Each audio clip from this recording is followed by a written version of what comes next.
स्वागत है आप सभी का हमारे YouTube चैनल करंट समसामयिक बाई टीसी सैनी में। आज है 20 मार्च 2022 और 20 मार्च 2022 को करंट अफेयर के जितने भी इंपॉर्टेंट क्वेश्चन हैं वो सभी हम इस वीडियो में देखेंगे। इसलिए आप सभी से रिक्वेस्ट है जितना हो सके हमारे चैनल को लाइक करें, शेयर करें और सब्सक्राइब करें। इस वीडियो की PDF फाइल भी आप सभी को उपलब्ध करवाई जाएगी। इस वीडियो के डिस्क्रिप्शन बॉक्स से आप PDF लिंक से PDF फाइल डाउनलोड कर सकते हैं। देखते हैं आज के क्वेश्चन। हाल ही में आयुध निर्माण दिवस कब मनाया गया है? तो हाल ही में आयुध निर्माण दिवस 18 मार्च को मनाया गया है। अब यह दिन क्यों मनाया जाता है? यह दिन इसलिए मनाया जाता है क्योंकि इस दिन भारत की सबसे बड़ी ऑर्डिनेंस फैक्ट्री 18 मार्च 1802 को कोलकाता में स्थापित की गई थी। यह ऑर्डिनेंस फैक्ट्री दुनिया की सबसे बड़ी फैक्ट्रियों में 37वां स्थान रखती है। साथ ही एशिया में यह दूसरा स्थान रखती है। देखते हैं नेक्स्ट क्वेश्चन। फसल विविधीकरण सूचकांक का उपयोग करने वाला पहला राज्य कौन सा बना है? तो फसल विविधीकरण सूचकांक का उपयोग करने वाला पहला राज्य तेलंगाना बना है। अब तेलंगाना बना है तो तेलंगाना की कैपिटल क्या है? हैदराबाद। और वर्तमान में तेलंगाना के मुख्यमंत्री कौन है? के चंद्रशेखर राव। और गवर्नर यानी राज्यपाल कौन है? तमिलसाई सौंदरराजन। अब देखते हैं तेलंगाना के बारे में और भी इंपॉर्टेंट फैक्ट। रामप्पा मंदिर, जिसे काकतीय रुद्रेश्वर मंदिर भी कहा जाता है, को यूनेस्को विश्व धरोहर में शामिल किया गया। देश के पहले 100% महिलाओं के स्वामित्व वाले FLO औद्योगिक पार्क का हाल ही में तेलंगाना में उद्घाटन किया गया। पूरे भारत में एकमात्र महिला चीफ जस्टिस हिमा कोहली तेलंगाना हाईकोर्ट की मुख्य न्यायाधीश है। तेलंगाना में केवल टाइगर रिजर्व है, अमरावती टाइगर रिजर्व है। हाल में प्रति व्यक्ति शुद्ध राज्य घरेलू उत्पाद की वृद्धि दर में तेलंगाना राज्य शीर्ष पर रहा। किसानों के लिए रायतु बंधु योजना तेलंगाना सरकार ने शुरू की गई।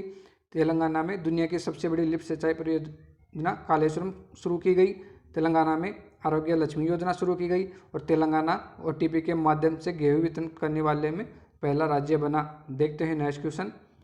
किस राज्य का रेलवे स्टेशन महिलाओं के जरिए ऑन पेमेंट चाय सेवा शुरू करने वाला भारत का पहला रेलवे स्टेशन बना है?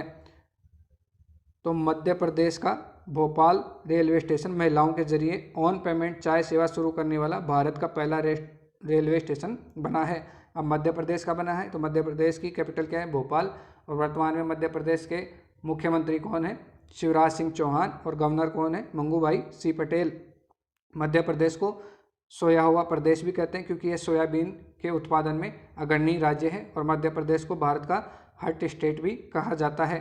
अब देखते हैं मध्य प्रदेश के बारे में और भी इंपॉर्टेंट फैक्ट।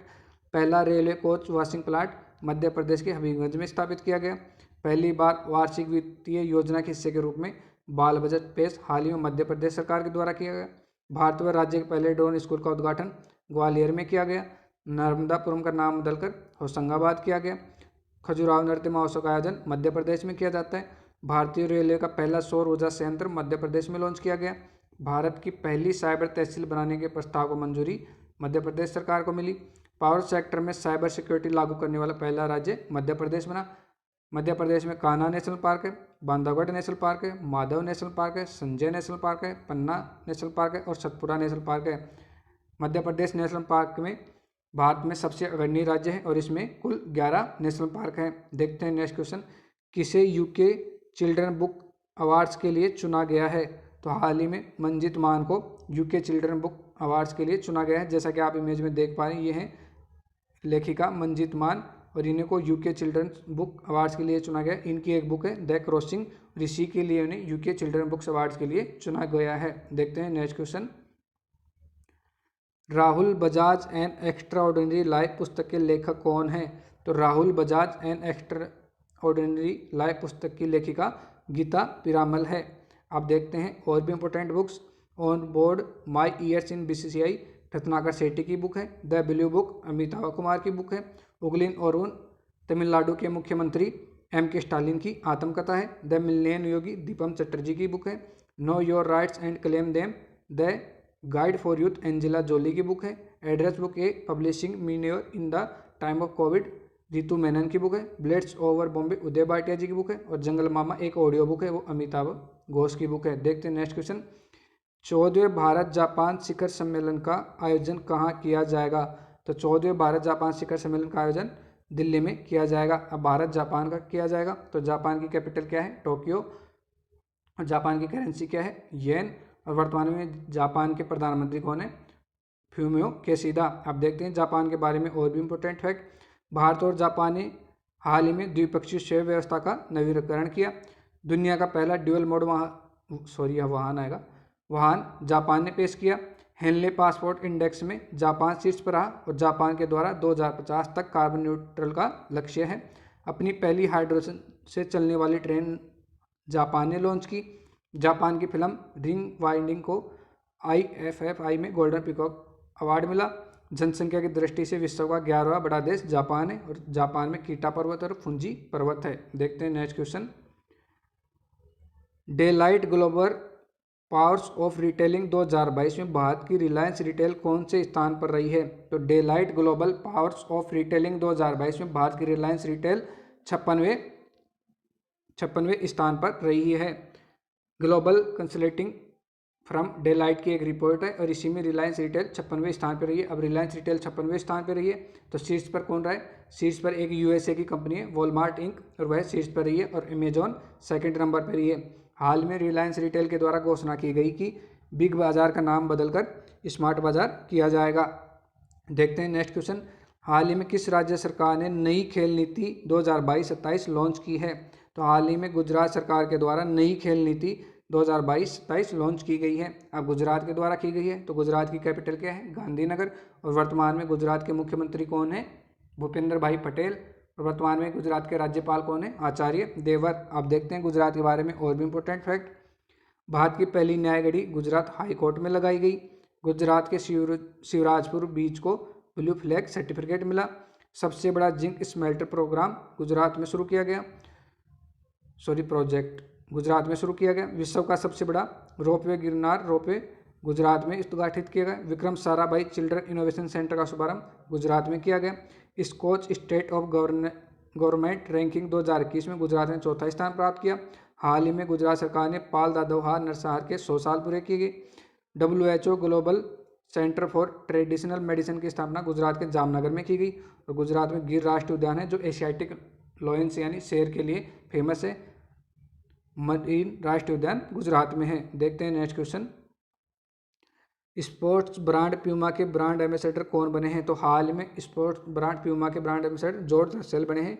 जैसा कि आप इमेज में देख पा रहे हैं ये है जॉर्ज रसेल और इन्हीं को स्पोर्ट्स ब्रांड प्यूमा के ब्रांड एम्बेसडर बनाया गया है। आप देखते हैं और भी ब्रांड एम्बेसडर NBA के रणवीर सिंह, माई 11 सर्किल के शुभम गिल और ऋतुराज गायकवाड़ और विंजो एक गेमिंग प्लेटफॉर्म है इसके हैं महेंद्र सिंह धोनी, फिनो पेमेंट्स बैंक के Pankaj Tripathi, Tata AIA life insurance के नीरज चोपड़ा, अरुणाचल प्रदेश के Sanjay Dutt, Equitas small finance bank के रानी रामपाल और स्मृति मंदाना, देश के मेंटरा अभियान के सोनू सूद, केरल पर्यटन एडवेंचर के PR श्रीजेश और एमवे इंडिया ब्रांड एम्बेसडर के अमिताभ बच्चन और मीराबाई चानू, उत्तराखंड महिला और बाल विकास की वंदना कटारिया, खादी प्राकृतिक पेंट की नितिन गडकरी और फिट इंडिया अभियान के सोनू सूद और हुंडई मोटर इंडिया की अदिति अशोक ये गोल्फर हैं। अतुल्य भारत के श्री नरेंद्र मोदी जी, रियलमी के KL राहुल और बेटी बचाओ बेटी पढ़ाओ के तनिष्का कोटे प्लस रिद्धिका कोटे ये दोनों बहनें हैं और अंतर्राष्ट्रीय शतरंज की खिलाड़ी हैं। भारतीय एक्सेल लाइफ इंश्योरेंस की विद्या बालन। देखते हैं नेक्स्ट क्वेश्चन।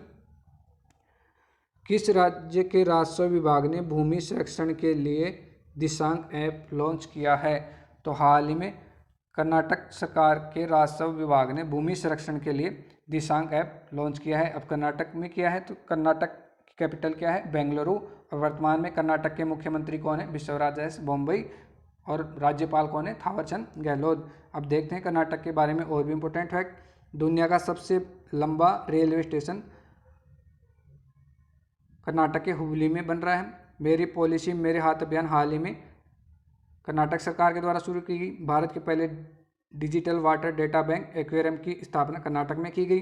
भारत का पहला AI और रोबोटिक्स इन टेक्नोलॉजी पार्क बेंगलुरु में लॉन्च किया गया। ट्रांसजेंडर के लिए पुलिस में आरक्षण की घोषणा कर्नाटक सरकार के द्वारा की गई।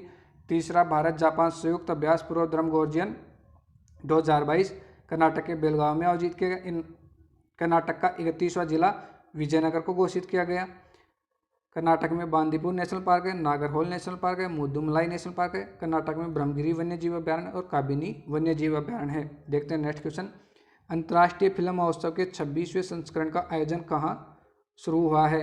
अंतर्राष्ट्रीय फिल्म महोत्सव के 26वें संस्करण का आयोजन तिरुवनंतपुरम में यानी केरल में शुरू हुआ है। देखते हैं next question. Flipkart health plus का सीईओ किसे नियुक्त किया गया है? तो फ्लिपकार्ट हेल्थ प्लस का सीईओ प्रशांत जावेरी को नियुक्त किया गया है। जैसा कि आप इमेज में देख पा रहे हैं, ये है प्रशांत जावेरी और इन्हीं को फ्लिपकार्ट हेल्थ प्लस का सीईओ नियुक्त किया गया है। अब देखते हैं और भी सीईओ और एमडी। ऑल इंडिया लिमिटेड के अध्यक्ष और एमडी कौन बने? रंजीत रथ। भारतीय औद्योगिक विकास बैंक के CEO Rakesh Sharma. Air India का चेयरमैन एन चंद्रशेखरन।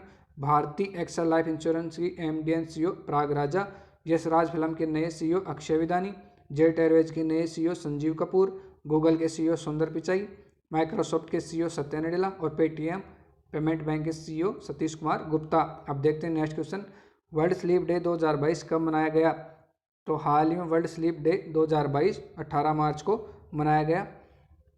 और इस बार की इसकी थीम क्या थी? इसके बाद की इसकी थीम थी quality sleep sound mind happy world. देखते हैं नेक्स्ट क्वेश्चन।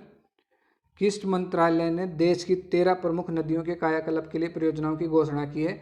तो हाल ही में हमारे पर्यावरण और जलवायु परिवर्तन मंत्रालय ने देश की 13 प्रमुख नदियों के कायाकल्प के लिए परियोजना की घोषणा की है। अब देखते हैं नेक्स्ट क्वेश्चन। केंद्र सरकार ने मार्च 2020 से निलंबित 5 वर्षीय ई पर्यटक वीजा कितने देशों के लिए बहाल कर दिया है? तो हाल ही में केंद्र सरकार के द्वारा 126 देशों के लिए फिर से मार्च 2022 से निलंबित 5 वर्षीय ई पर्यटक वीजा को बहाल कर दिया गया है। तो ये थे बहुत ही इंपॉर्टेंट क्वेश्चन। आज के लिए इतना ही, धन्यवाद।